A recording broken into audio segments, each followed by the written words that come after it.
We still have this, seat time model, 7 hours in a plastic chair, given for 4 years. That's your high school and, career, and you have to have this kind of math and this kind of science and this kind of English and this kind of social studies to get that diploma. And we just really have not broken out of a very archaic mold when it comes to that. There's so many kinds of math that actually are very rigorous, but are useful in other ways. Why not math for engineering? Why not math for science? Why do you have to take trigonometry? Who's really going to necessarily use that?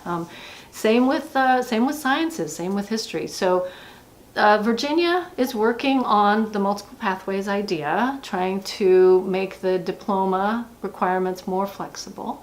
And that, I think, is a key part of it. We need support at the state level, to open up those pathways. And then we also need, on the other end of it, to make sure that students and parents understand this is not your dad's VOTEC, right?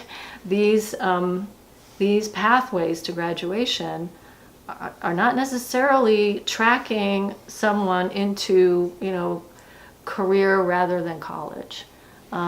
If you take med tech classes, for example, you might be taking them because you want to then, have a couple of years at community college, get a certificate, and get a good job.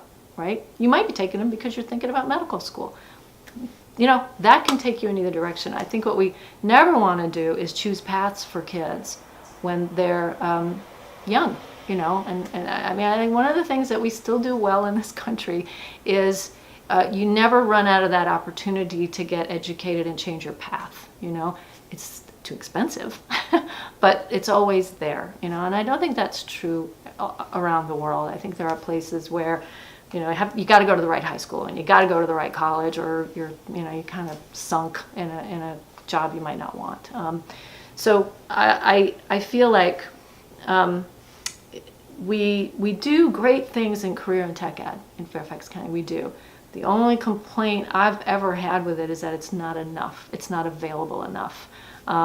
Kids who want to take those opportunities, if it's not available in your building, then you're taking a couple of periods out of your day. This is the practical reality of it. You have to take a couple periods out of your school day because you need one to travel to the other school and then get back. So that's 2 electives for 1 class. And, in this hard driving, high stress, high pressure environment, where kids need to they feel like they need to have the 4.5 GPA and they need to take every AP available, AP class available.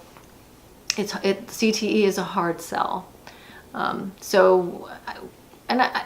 we know that the school system knows that, and trying very hard to grow it kind of organically within and make it available everywhere. But we have some great programs. Fairfax County Public Schools kids they build homes and then sell them. They're $1 million homes, and they're working side by side with people in the trades. It's wonderful. And some of them go on to a trade. I talked to one guy who went on to architecture school and then got an MBA. So it's, it's not a tracked path, which I think is really important.